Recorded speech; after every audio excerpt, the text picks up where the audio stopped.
Okay, so this will be a short tutorial about basic terminal commands. So what even is terminal? So while most of us know how to navigate the computer using the files and folder structure, so-called graphical user interface or GUI, a terminal is a more close to the metal way of accomplishing the same tasks. So everything you can do using the GUI, you can also do using the terminal and then some more. So terminal is a bit more powerful than just using the GUI. It's just a bit more complicated to use. So today we will go over some of the basic commands. So as you can see in the GUI, I am on the desktop folder and I can see some files and folders that I have here. How would we accomplish the same thing in terminal?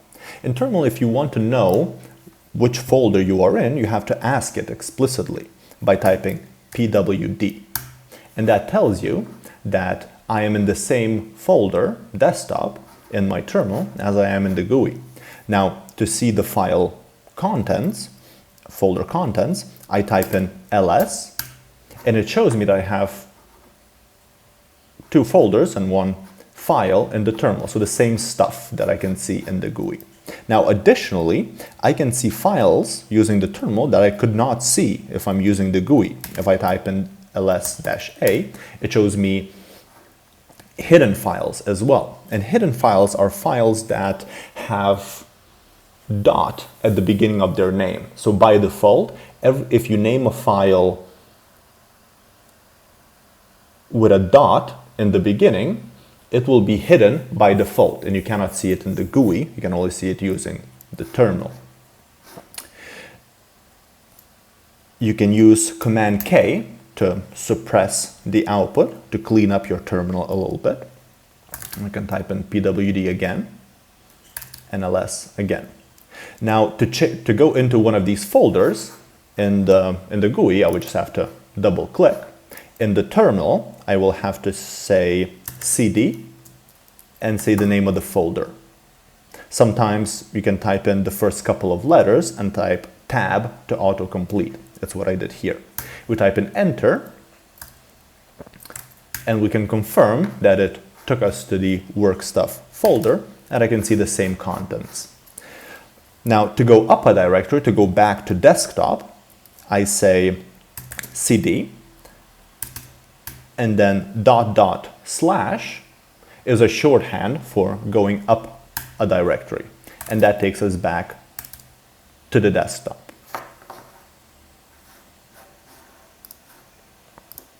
To make a new folder, I can just type in mkdir and give the folder a name. And a new folder appears.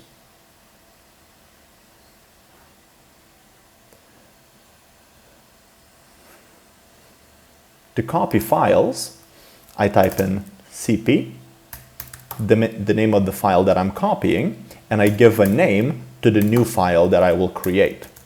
I will call it PyScript2. To move files, I use the command move. I type in the name of the file that I want to move. Let's move PyScript2 to the new folder. And then I type // the name of the folder, and I click enter. And we can see that the file was moved.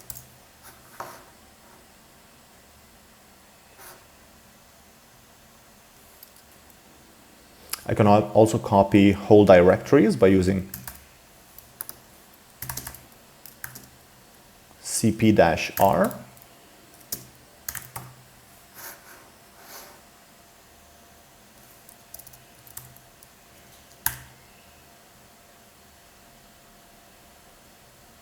And the same flag, -r, will work on move as well.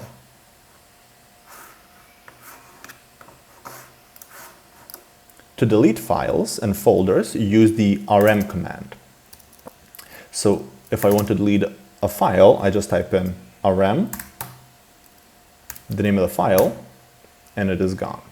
If I want to delete a directory, I use the dash R command as well.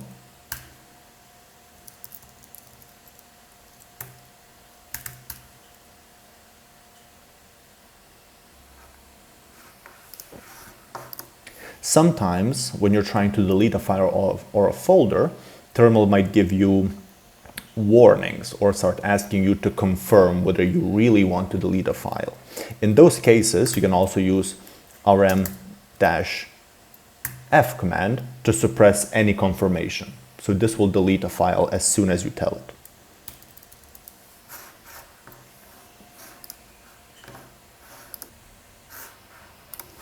You can also create text files and scripts directly in the terminal. For that, you can use one of the inbuilt text editors, such as Nano. So let's write a quick script. So I will say Nano, and I will give my script a name together with the extension. So we will write a Python script here. And when I click Enter, an editor opens in which I can type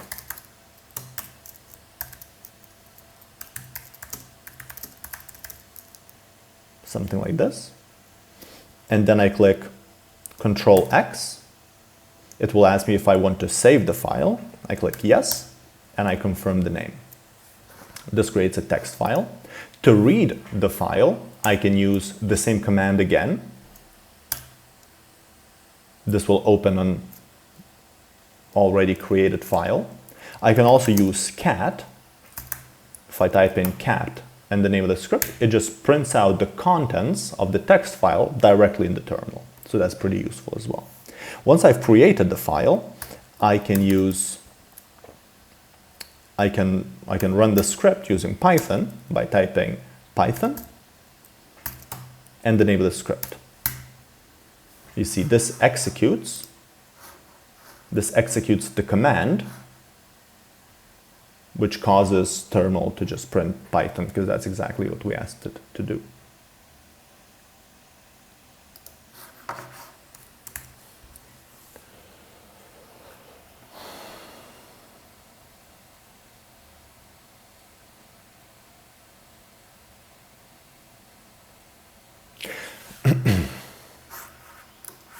File permissions is something that you probably won't run into very often, but it's good to know. So files can have read, write, and execute permissions, and you might be allowed or not allowed to do one of those things.